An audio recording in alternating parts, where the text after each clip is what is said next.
Halo Sobat Siniar, jumpa lagi di podcast Masuk Siniar. Terus berkarya menuju sukses ke level berikutnya. Bersama saya di sini hari ini Zaki Falimbani, CEO dari Kodemi. Dan jadi hari ini kita udah kedatangan dua narasumber. Dua-duanya dari perusahaan yang sama tapi namanya beda ya Pak ya. Udah dipisah namanya ya Pak ya. Udah dipisah PT-nya ya. Kita ada Pak Beno Kunto Pradekso, mohon maaf Bapak, selamat datang. Terus ada Pak Oktanto Dedi Winarko. Pak Dedi gitu. Apa kabar Pak Beno, Pak Dedi? Nemu tempatnya tadi gampang? Alhamdulillah baik. Karena dianterin. Iya, saya nyasar Pak tadi. Ini Blok 71 ini harus kurang gede nih pelangnya gitu. Digedein lagi gitu. Terima kasih waktunya Pak Beno, Pak Dedi. Hari ini kita mau ngobrol santai aja. Jadi selamat datang ya Pak Beno, Mas Dedi. Nah ini tuh ada dua nama perusahaan ya gitu kan. Yeah. Nah kenapa sih beda itu apa bedanya Solusi 247 sama Labs 247? Oke, dulu kita sebetulnya satu ya, Solusi 247 saja. Satu tapi tak sama tujuannya gitu ya. Jadi harus bercerai. Tapi dari perjalanan bisnis kita, itu kita banyak sekali melakukan research. Research untuk mengembangkan bagaimana kita menemukan cara-cara mensolusikan problem customer itu dengan cara yang lebih cost efisien. Jadi research, banyak padat research. Di sisi lain kita juga berusaha untuk mengembangkan customer base. Ini sebetulnya dua hal yang berbeda antara yang satu mengarah ke bisnis, yang satu ke arah research. Nah ini kalau dijadikan satu itu menurut info yang kita dapatkan itu nggak ideal. Jadi perlahan-lahan kita mengarahkan, kita pisahkan dua fungsi tadi. Yang satu untuk arahnya ke bisnis, ke customers. Yang satu ke product development dan research. Yang bisnis yang mana Pak? Yang Solusi 247, yang labs untuk risetnya. Oke. Boleh saya agak tertarik dengan ini. Kan foundernya Pak Beno ya Pak ya? Iya. Udah lama nih dari zaman dulu nih Solusi 247. Dari zaman saya masih imut-imut banget sampai sekarang. Sekarang amit-amit. Kenapa sih Pak? Dulu tuh apa sih Pak yang bikin Pak Beno, aduh yuk kita bikin. Dulu ada istilah startup gak sih Pak? Saya belum lahir tuh tahun 2000 ya Pak ya? Saya 2001 lah lahirnya. Gitu. Oke, saya cerita agak ke belakang dikit ya. Zaman saya baru lulus gitu, dari dulu kuliah, ya S1 S2 saya di Belanda. Kemudian saya bekerja di perusahaan, anak perusahaannya Indosat namanya SIS Indosat. Oke, tahu saya. Nah, SIS Indosat itu waktu itu mengagenkan dua produk yang cukup signifikan ya. Yang pertama Oracle database, yang kedua mesin Sequent Computer Systems. Itu mini komputer seperti itu. Oracle itu dibangun di atas Sequent salah satunya. Nah, kebetulan saya ketemu jodoh yang di perusahaan yang sama, duduknya di depan saya, jadi nggak usah jauh-jauh. Istrinya yang sekarang? Masih. Oh iya. Masih dari dulu. Saya kerja di Sequent. Ya, saya kerja di Sequent Computer System, saya pindah ditawarin ke sana. Itu memiliki culture yang bagus di sana tuh. Jadi enak sekali di sana. Jadi bos itu fungsinya bukan sebagai bos, justru dia men-serve employees. Yes. Nah, pokoknya udah nyaman di sana. Kemudian tahun 99 Sequent diakuisisi oleh IBM. Oke. Jadi saya IBM maksudnya. Iya. Nah, IBM punya pendekatan yang berbeda. Nah, ini setelah itu dari base experience yang ada dengan Sequent, dengan Oracle, dengan IBM itu, dan IBM cara bekerjanya mungkin nggak terlalu match dengan saya. Akhirnya bertiga, maaf sahabat, kita berusaha untuk memulai adventure dengan membuat company Solusi 247. Tapi arahnya adalah di waktu itu masih di telco dan enterprise application, yang intinya adalah business critical dan mission critical application. Jadi namanya 24x7 itu dari situ. Nggak tutup maksudnya 24 kali gitu. Itu dari dulu sampai sekarang bisnisnya sama Pak? Atau pas initial bisnisnya itu sebenarnya bukan bisnis yang sekarang ini? Masih, bahkan berkembang. Jadi tetap yang kita arah adalah mission critical, business critical applications. Karena kalau kita ada di sana, itu kita udah tahu siapa kompetitor kita. Jadi pasti yang levelnya udah yang high end lah gitu. High end. Kita emang arahnya ke sana. Oke, Mbak Dara silakan nanya. Nanti di-cut kan? Oke, ya tadi Cukup menarik juga ya berarti backgroundnya karena masuk ke situ. Nah terus kalau misalnya dari awal gitu berdiri sampai sekarang, kenapa sih akhirnya ini servisnya fokusnya ke apa nih Pak Beno? Mungkin mau cerita juga tuh fokusnya tadi dari ada beberapa tapi fokus dari Solusi 247 dan Labs 247 sendiri itu apa sih secara spesifik untuk enterprise? Ya, jadi sejak awal kita tahu bahwa yang namanya big data itu akan terus berkembang. Bahkan big data ini sebetulnya istilahnya tuh sebelum tahun 2000 pun sudah ada.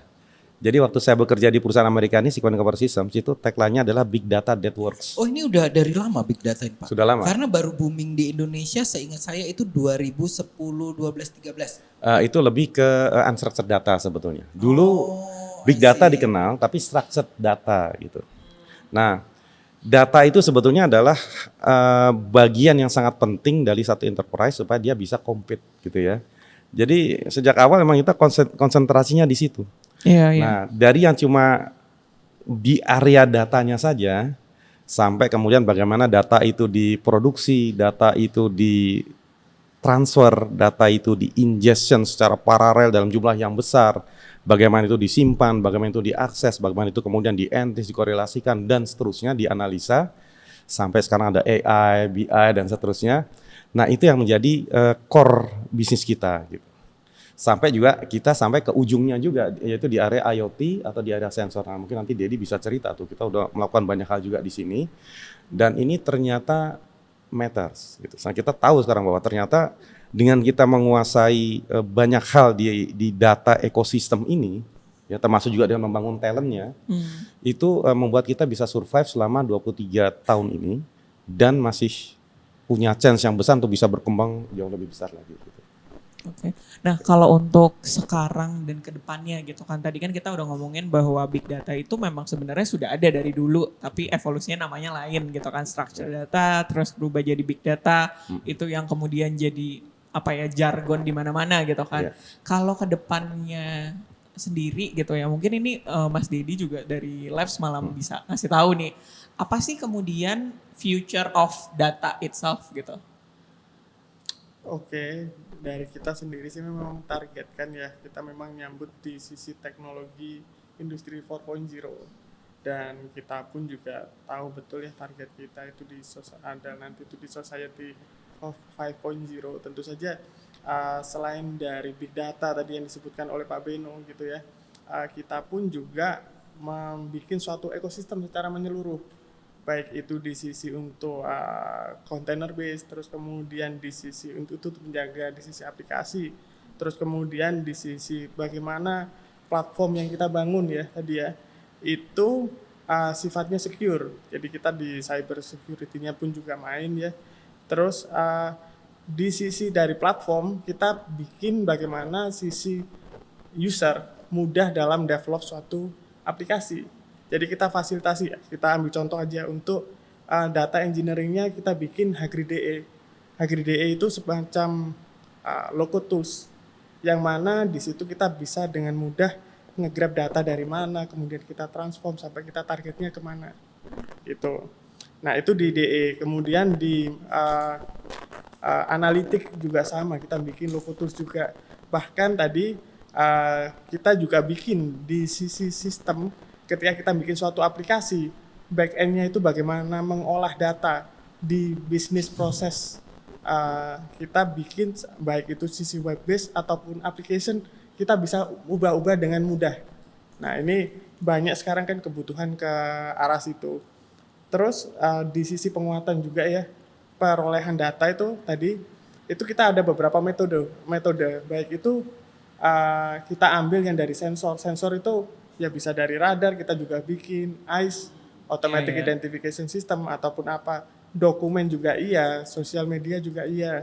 Kalau tadi ke arah local tools, kita juga bikin lagi di knowledge management systemnya, plus kita juga bikin di media sosial analitik. Oke, akhirnya end to end ya, kayak semua hal di bisnis itu pasti butuh data, dan pada akhirnya data itu butuh diolah gitu ya berarti ya. Makanya butuh platform yang benar gitu. Jadi akhirnya fokusnya ke ekosistem data itu sendiri ya berarti ya. Betul. Betul. Mungkin kita yang paling simpel itu kita tanpa sadar sebenarnya kita tiap hari gitu ya, tiap hari itu mengakses suatu perangkat yang perangkat tersebut sendiri itu menghasilkan data. Betul. Baik itu data itu structure, data itu unstructure, data itu mungkin bagi kita belum terlalu bermanfaat, tapi data itu ada yang kita simpan sendiri, tapi ada yang kita publish. Misalnya Nah ini ngomongin masalah kedaulatan data gitu ininya ya. Nah kalau kita punya sistem ini sendiri end to end, tentu saja kita kedaulatan data kita bisa jaga. Misalnya nih ya paling gampang kalau HP nih, misalnya nih Mas Zaki kalau tiap pagi sukanya sarapan apa gitu ya. Tiap pagi sarapan dulu nggak gitu, atau sarapan di rumah atau mampir tempat sarapan gitu kan. Itu kan hal kecil yang ternyata nanti bisa jadi tren gitu ya. Nah itu ya. Ya, tadi separuh istilahnya saya nggak ngerti sih. Saya pura-pura ngerti aja.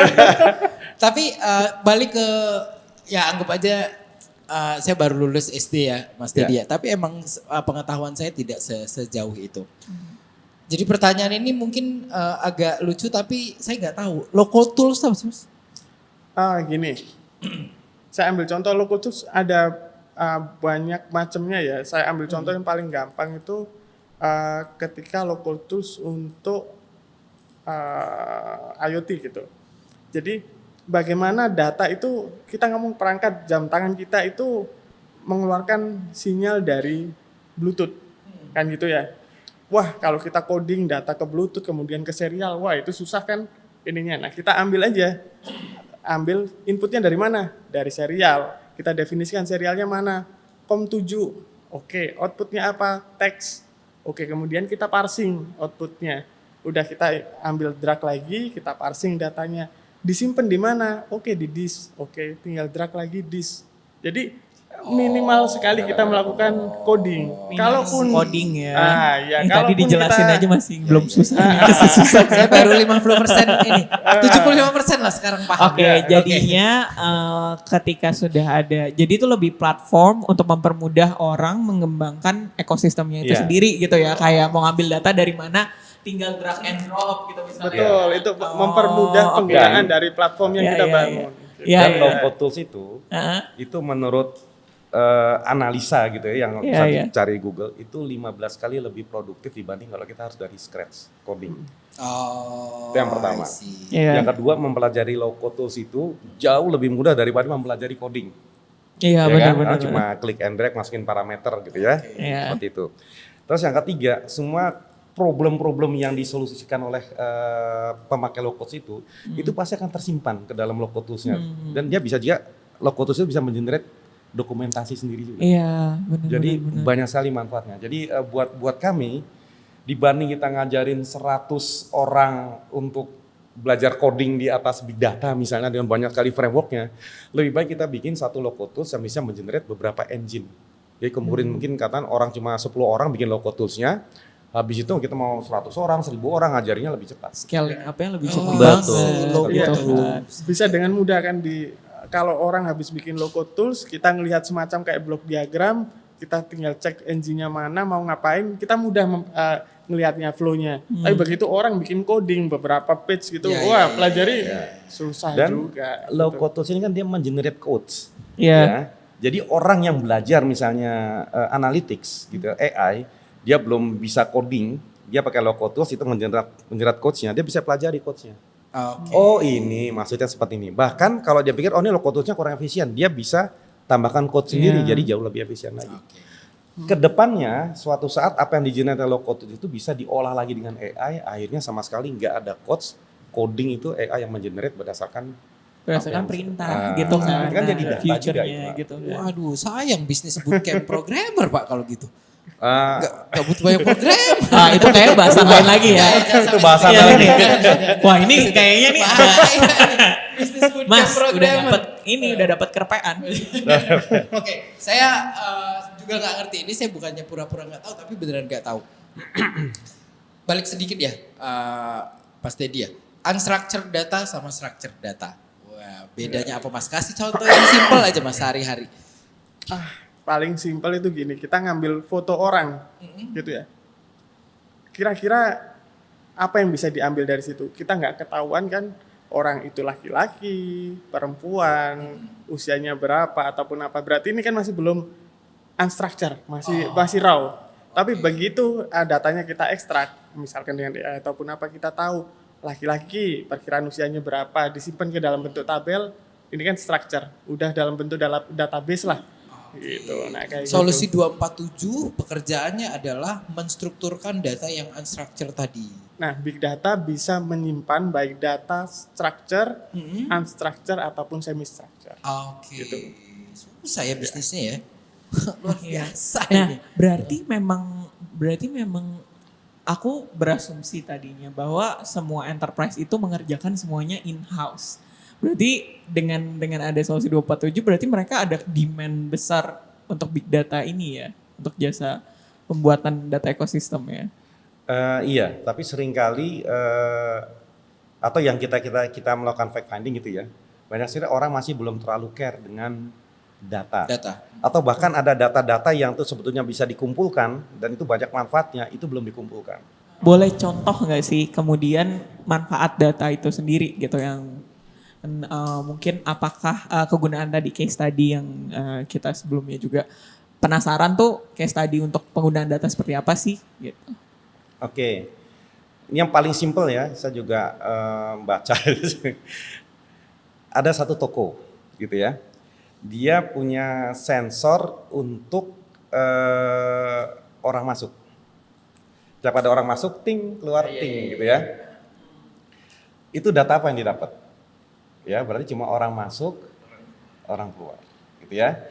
Nah, sekarang kita tambah satu sensor, atau kita ada satu sensor dengan sensor kamera, gitu ya. Nah, sensor kamera ini dia bisa dapat apa aja? Orang masuk keluar, dapat. Laki perempuan, dapat. Usia tua muda, dapat. Pattern dianya kemana-mana tuh, misalnya ke kosmetik dulu, ke sini dulu, dapat. Terus barang-barang yang dia lihat lama, dapat. Jadi semua karakteristik yang orang lakukan di toko dia hanya dengan satu sensor tambahan kamera itu banyak yang bisa dieksplorasi dan banyak bisa dipakai untuk memajukan penjualan ini. Iya ya. Gitu. Saya kira tongting itu biar ketahuan aja dia yang masuk, Pak. Ya, Ternyata tongtingnya itu bisa iya. diolah data ya. Sama kamera Kasih itu kamera. siapa tahu ada yang nyolong gitu. Iya benar. Oh, Bahkan kalau iya. ada yang mau maling, patternnya orang mau maling juga bisa di. Iya. Itu simpel banget ya, apalagi kalau kita bicara yang lebih kompleks kan, kayak kita ngomongin misalnya bencana gitu kan. Nah itu kan cukup lebih kompleks lagi, banyak faktornya mulai dari pencegahan sampai bahkan respon juga ya Pak ya. Ya memang salah satu yang kita bangun ya di 247 ini itu adalah core teknologi. Ya core teknologi tadi seperti misalnya big data atau data management platformnya. Kemudian ada application platformnya tadi Dedi bilang dalam bentuk kontainer ya. Kemudian ada buat khusus untuk MLOps buat AI di atas big data juga. Kemudian ada business process management dan sebagainya. Nah, di atas itu kita bangun beberapa low-code tools ya. Nah, setelah semua banyak komponen-komponen kita bangun ini ada beberapa lagi. Kira-kira gimana kita bisa meyakinkan publik bahwa ini tuh works. Apa yang kita bangun itu bisa diintegrasikan, bisa membangun sesuatu yang besar. Nah, salah satu yang kita bangun tadi ya benar di area kebencanaan pada saat respons bencana.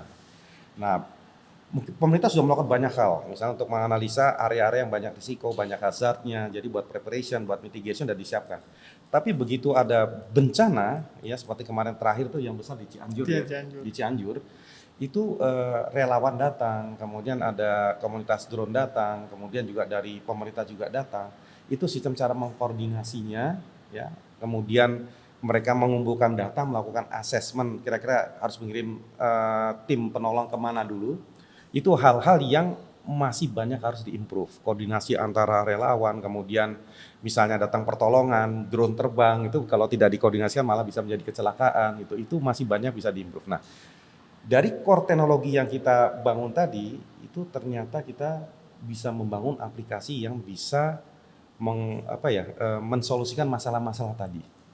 Pertama-tama kita bangun sendiri gitu ya dengan tim yang ada.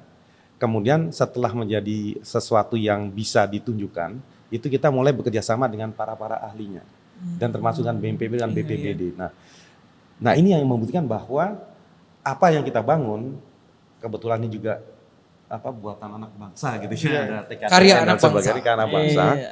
Itu bisa memsolusikan banyak masalah-masalah kita di sini. Termasuk dari experience kita yang dengan mengolah data tadi. Karena kalau kita nggak punya experience yang panjang, mulai dari sensor, data transformasi dan sebagainya tadi, itu kita mungkin juga akan kesulitan juga membangun ini. Tapi sekarang dengan semua yang kita miliki ini, ya alhamdulillah kita bisa membangun sesuatu yang bisa bermanfaat. Itu udah jadi Pak yang untuk kebencanaan ini.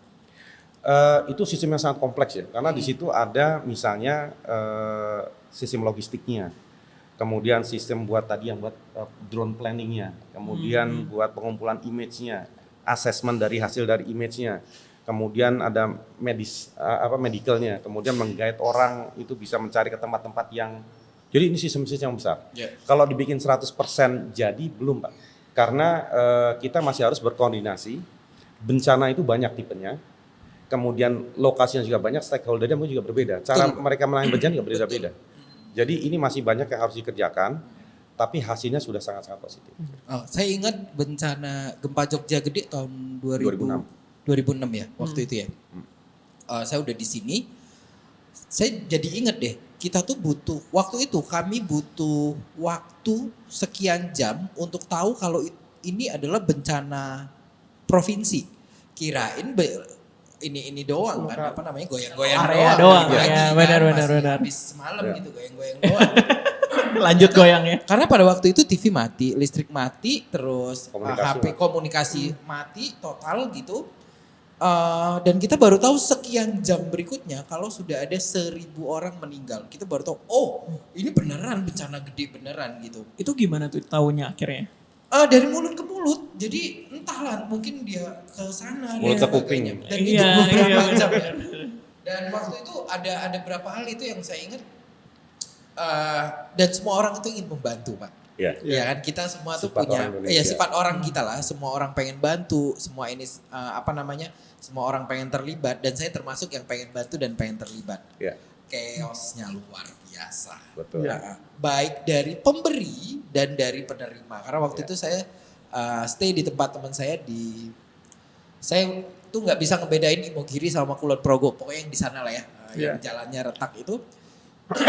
Satu desa itu mendapatkan bantuan berkali-kali. Sedangkan desa lain nggak dapat gitu. Nah itu kayaknya dengan platform ini kita nggak harus menunggu sekian jam untuk bereaksi ya Pak ya. Dan waktu itu banyak banget relawan. Tapi semuanya jalan-jalan sendiri gitu. Sampai akhirnya yang dituju itu aja nanti desa yang mau dibantu waktu itu. Ya. Ya, jadi salah satu yang jadi masalah ya itu bisnis proses Pak. Karena bisnis proses yang tahu bukan kami, tapi mungkin BPBD atau BNPB kalau skala nasional tuh lebih tahu. Cara menanganinya SAR mungkin lebih tahu. Jadi emang butuh ini komunikasi bersama. Tapi kalau dari sisi engineering kita punya experience panjang, kita punya tools dan itu buatan lokal, jadi harusnya itu mau dinolkan harganya juga masalah. Nah memang tadi ada satu hal juga, contohnya pada saat terjadi bencana, komunikasi Hilang. gimana caranya bisa nyampe. Nah itu juga kita mencari solusinya tuh kita menggunakan Rattlegram. Jadi dari komunitas open source juga ya, yang kemudian kita inovasikan lagi. Telegram. Bukan. Jadi kira-kira gini, sistem komunikasi yang masih berjalan pasti contohnya kayak HT ya. Oh iya. Ya kan? HT masih bisa komunikasi kan? Iya, betul. Nah sekarang gimana caranya HT ini menggantikan GSM dengan handphone. Jadi handphone ini datanya itu kasarnya kira-kira dikonversikan ke voice. Jadi seperti suara. Kemudian dikirimkan melalui HT. Diterima di sisi sana bentuknya suara. Kemudian dikonversikan lagi menjadi data. Akhirnya data, ujungnya data. Jadi tetap kita bisa mengirimkan informasi walaupun bandwidth-nya jauh lebih kecil tapi paling tidak informasi itu sampai. Dan karena ini sistem komunikasi yang low cost, semua orang itu sangat affordable dan jaraknya pun juga bisa jauh karena dia nggak bisa single sideband juga. Bisa diam gitu seperti itu. Nah itu hal-hal yang coba kita solusikan juga di aplikasi ini. Pada saat komunikasi berhenti, gimana komunikasi tetap bisa jalan. Handphone masih bisa dipakai, ya kan masih bisa dipakai foto-foto, walaupun komunikasinya nggak bisa karena mungkin itunya BTS-nya roboh gitu. Tapi dengan kemudian komunikasi kita pindahkan ke voice, tinggal ditempelin aja, itu udah kekirim. Kasarnya seperti itu. Canggih ya. Lewat frekuensi ya. Ya, melalui frekuensi. Cek. Itu salah satunya. Nah, mungkin jadi ada tambahan. Mungkin nambahin yang tadi gitu, yang pas waktu kejadian di Cianjur itu memang kalau 100% jadi belum gitu ya, tapi kita berusaha semaksimal mungkin bisa membantu kejadian pas waktu pasca bencana gitu ya. Pasca bencana. Jadi pas waktu di Cianjur itu tim drone ngambil data, mereka butuh nyimpen data, mengorganize timnya, ngambil di mana, terus kemudian ngolah data, ngakses datanya. Kita provide yaitu platform big data kita gitu untuk nyimpen data dari teman-teman drone. Pas waktu ini bayangin case di Cianjur kemarin itu sekitar 50.000 hektar area yang di Coverage.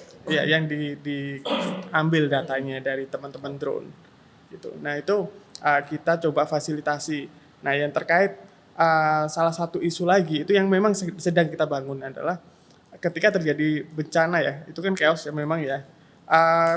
Bagaimana mengorganize orang-orang untuk ngasih bantuan sama segala macamnya. Nah itu menjadi suatu isu. Bahkan case yang terjadi kalau orang masih infrastrukturnya masih bagus, seringkali ngomong, oke, saya tolong dibantu, saya kurang A, B, C. Bayangin yang benar-benar kan kalau di bencana itu ada namanya tiga ada triase ya. Nah itu yang paling kritikal, yang pertama itu yang memang harus benar-benar tolong. Justru ini area biasanya yang malah networknya down. Nah ini kita harus cari yang mana yang supaya kita memberikan pertolongan itu tepat. Gitu. Prioritasnya ada 3 prioritas utama ini. Karena ada yang masih beberapa jam bisa ditunda, ada yang mungkin malah sehari pun nggak ada masalah. Nah itu triase. Ya, pengalaman saya waktu itu, ya yang bisa ditolong kita tolong, kita nggak tahu prioritasnya gitu. Yang kelihatannya aja ternyata semua orang berpikir begitu. Jadinya benar-benar. Di tempat itu aja semuanya gitu. Benar. Itu salah satu contoh yang bagus banget sih akhirnya untuk kompleksitas gitu kan. Nah mungkin aku bridging dari situ ke bisnis ya. Kalau dari bisnis masing-masing gitu kan, kita ngomongin enterprise dan lain-lain. Kemudian apa sih yang harus diperhatikan dalam membangun data ekosistem ini gitu? Mungkin ada tips atau arahan gak sih? Ya sebenarnya salah satunya adalah kerja sama-sama solusi 247 gitu kan. Tapi mungkin bisa untuk awalannya gitu, untuk para pemilik bisnis. Oke, berarti kalau yang pertama tuh kita harus melihat governance dari data gitu ya. Nah ini ada expertnya lah gitu Betul, ya. Betul. Jadi bagaimana data itu nanti didesain, ada data arsitekturnya, kemudian data compatibility-nya, kemudian masalah data manajemennya, kemudian banyak hal yang harus dipikirkan di situ.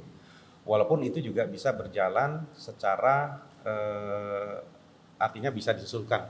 Nggak semuanya harus jadi dulu baru berjalan, nggak seperti itu. Jadi bisa dibangun sambil itu berjalan. Itu pertama yang penting.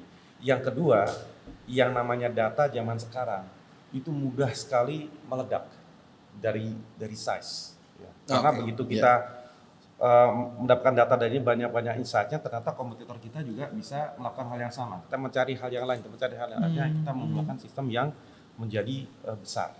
Nah, di sini yang tahun 2009 ini masalahnya tersolusikan oleh komunitas open source sebetulnya. Yang di big data tadi. Jadi banyak sekali teknologi yang sekarang yang sifatnya menangani data yang sangat besar atau big data itu sebetulnya berasal dari komunitas, berasal dari open source. Nah, ini sebetulnya sesuatu yang harus diperhatikan karena kalau bayangan kami ya, kalau kita mengambil dari prinsipal data besar, ya prinsipal software besar, teknologi besar, itu pasti bisa mensolusikan. Tapi secara cost itu belum tentu perusahaan-perusahaan di Indonesia, apalagi menengah ke bawah itu sangat affordable. Jadi data ekosistem tadi itu juga kita harus capable untuk memanfaatkan teknologi yang berasal dari open source tadi. Kalau kita nggak bisa memanfaatkan, sebetulnya di Indonesia pun sudah banyak perusahaan-perusahaan yang bisa mensupport gitu loh. Cuma seringkali kita ketutup dengan marketing atau itu dari luar. Nah itu tadi yang saran saya masalah kalau dari internet masalah governance, kemudian perhatikan juga teknologi yang sekarang mulai available dan apalagi kalau dari open source. Dan apalagi kalau teknologi itu juga sudah ada provider supportnya lokal. Nah itu harus kita lihat.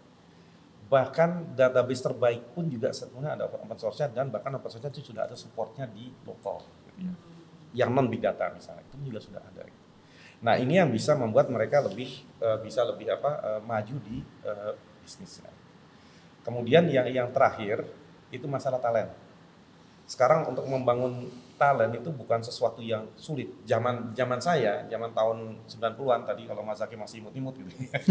Belum lahir sih Pak. 2001 saya lah. PDKT jangan-jangan proses PDKT.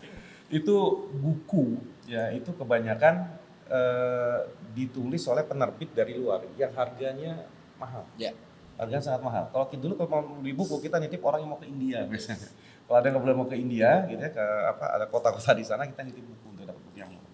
Tapi sekarang dokumentasi PDF itu udah ada di mana-mana gitu. Jadi membangun talent itu sesuatu yang juga sekarang harus diprioritaskan. Jadi saya pikir mungkin jadi ada tambahan. Cukup sih Pak.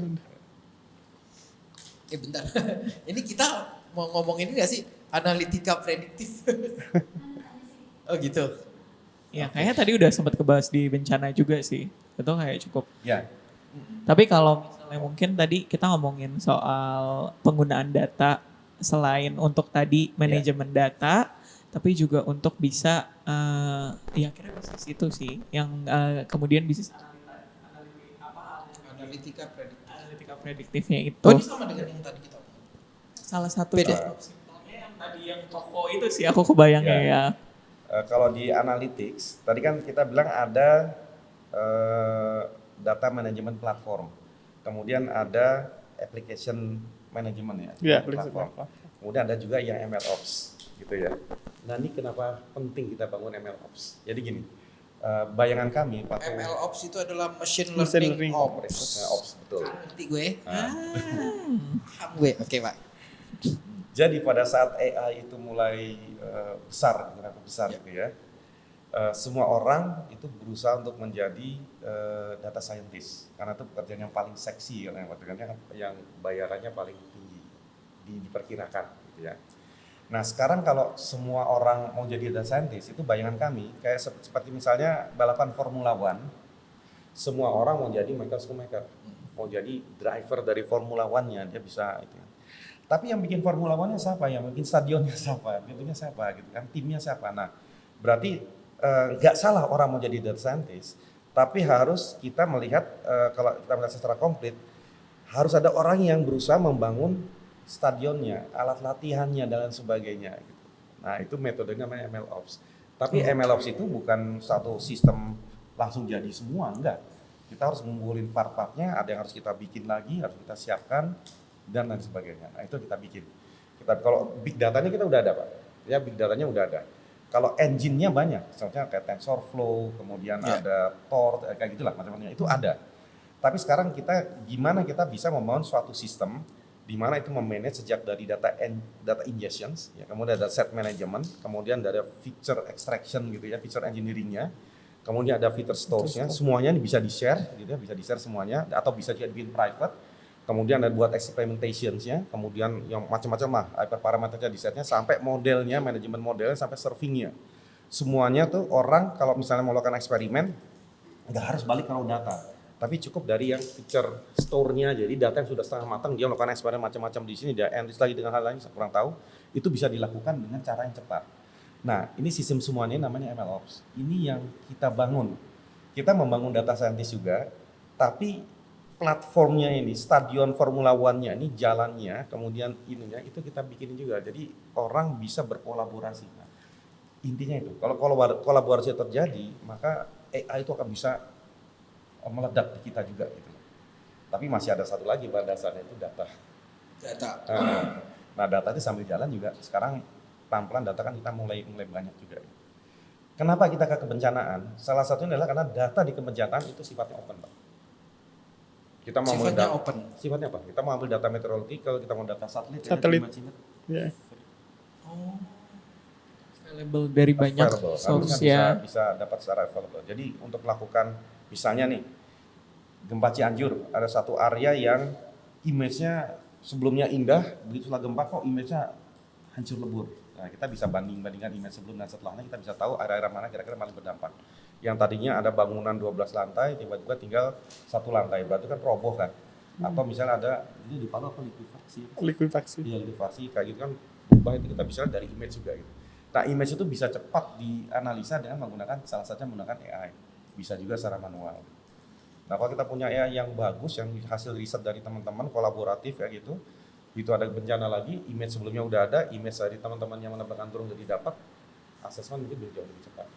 I see. Baru ngerti saya, Pak. Dan itu berarti kalau tadi kita ngomongin prediktif ya, berarti kan prediksi ke depannya. Apakah data itu bisa digunakan untuk memprediksi potensial bencana lagi nggak sih gitu?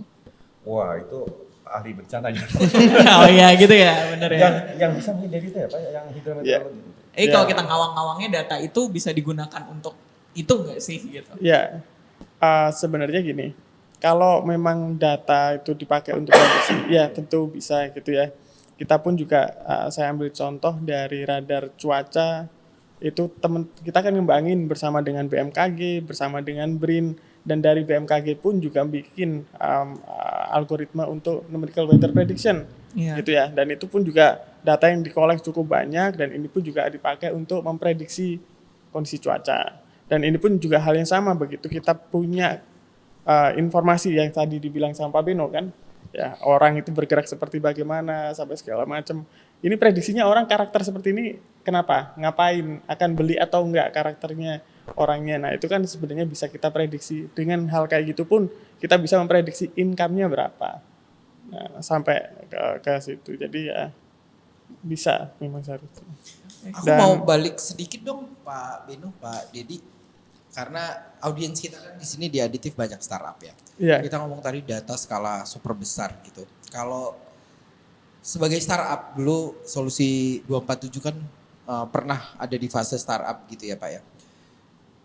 Kapan sih kita perlu ngumpulin data, mulai ngumpulin data itu Pak? Dan data apa aja sih yang harus kita kumpulin dari awal-awal teman-teman startup ini membangun aplikasinya atau bisnisnya masing-masing? Pak Beno dulu deh, baru Pak Dedi. Kalau saya sih mensuggest ya sejak awal kita meriset sesuatu itu sedapat mungkin kita juga harus bisa mengenerate data dari situ yang bisa kita kumpulkan gitu. Karena kalau ada data yang dikeluarkan itu memberi kesempatan kita untuk melakukan nanti analisa. Bahkan dari bisnis proses saja, ya misalnya nih kita membangun satu restoran, ada bahan dasarnya, misalnya ada sayur, ada ini. Itu data kita membeli sayur, berapa harganya, kemudian delivery-nya berapa lama, kemudian vendor siapa aja, itu kalau bisa udah mulai didata. Akhirnya kita bisa melihat kira-kira kemana kita beli sayur yang terbaik pada musim apa, pada bulan apa, di mana, itu udah nanti hasil racikan masakan kita juga mungkin lebih bagus gitu. Misalnya seperti itu. Atau kalau tukang cukur misalnya. Tukang cukur, kalau kita tukang cukur cuma pasif aja, orang datang dicukur, itu mungkin oke, tapi belum tentu bisa dia mengimprove lebih jauh. Tapi kalau dia kenal orangnya, dia tahu kapan dia datang, potongannya seperti apa, dia bisa kenal tukang cukur, tahu nih kadang-kadang sebulan lagi udah panjang gitu kan. Apalagi dia bisa tahu nomor teleponnya, dia bisa ngasih reminder dan sebagainya. Nah data-data itu yang bisa dikumpulkan. Bisa juga sebenarnya Pak ya buat bisnis-bisnis UKM. Pak Dedi ada tambahan? Oke, kalau saya mungkin nambahin di sisi implementasi di sisi militer ya. Itu kita ngambil data itu, saya ambil contoh itu untuk AIS tadi ya, data kapal itu kita pasang dari tahun 2015an, kita coba kolek data terus gitu ya, sampai sekarang pun juga masih online dan di beberapa site juga masih online. Nah ini sebenarnya mau diapain waktu itu, data segitu gede kita ngapain gitu. Dari situ kita bisa ternyata memperoleh insight terkait anomali. Oh kapal ini seharusnya tracknya di mana, ini ngapain, dengan karakter seperti ini gimana, atau melakukan ya fake positioning ya kayak gitu-gitu, itu bisa kita deteksi ternyata dengan karakter data yang kita peroleh, kita gather. Jadi sebenarnya ketika kita punya banyak data gitu ya, tentu aja kita akan punya insight banyak dan kita pun juga bisa memberikan manfaat ke usernya. Ini kan kita nggak ngomong tadi ya itu militer, ada pun juga untuk sipil juga hal yang sama, banyak mereka juga memperoleh manfaat gitu. Jadi sebanyak mungkin ketika kita bisa berdaulat atau dapat data ya, baik itu teman-teman aja tuh bangun tidur ngapain, terus jalan kemana sama segala macam, itu pun juga diberikan insight oh jalan nanti berangkat lewat sini nih lebih cepat, Iya, ininya iya, sampai iya. segala macam tanpa kita sadar padahal data kita berarti udah keluar sebenarnya tapi kita dapat manfaat. Nah ini data-data ini kalaupun kita bisa peroleh dan kita olah pun itu banyak manfaat yang bisa kita peroleh bahkan mungkin untuk orang kita tahu betul orang Jogja seperti bagaimana toko tersebut bagusnya ketertarikan di area tersebut apa. Nah itu kan dapat juga income ke situ ya. Ngasih, ada trainingnya nggak sih Pak? Solusi 247, Labs 247, Data for UKM. Gitu, harusnya ada bootcamp nih. Gitu. Belum ada ya Pak ya? Ada, kita sebetulnya ada satu divisi namanya Data Learn. Data Learns 247 itu bisa. Data Learn? Data Learns. Nah, itu bisa dilihat di googling aja itu ada websitenya, ada kurikulumnya gitu Iya. ya, dan ada training-trainingnya dan bisa di custom juga. Tapi emang saat ini kita masih ke customer kita. Customer aja ya. Nah, jadi ada track untuk data scientist, ada track untuk data analis, dan Iya. seperti itu. Data. Oke. Jadi Tapi bisa banyak. juga bootcamp. Iya banyak nih chancesnya. Iya. Oke. Nah, thank you banget untuk Pak Beno dan juga Mas Dedi. Sebelumnya kita tepuk tangan sekali lagi ya. Terima kasih Semoga Pak Beno, Mas Dedi. bisa terus berkarya untuk ke level selanjutnya gitu ya. Amin. Nah, semoga cerita ini bisa berguna untuk sobat-sobat siniar ya. Dan terima kasih banget untuk mau mendengarkan dan menonton ya podcast Masuk Siniar. Dan sampai jumpa di podcast Siniar Masuk Siniar berikutnya. Saya Dara Mawar, Program Manager dari Block 71. Saya Zaki Falimbani, CEO Kodemi. Oke, terima kasih dan kami pamit undur diri. Sampai jumpa semuanya. Bye-bye. Oke, bye-bye.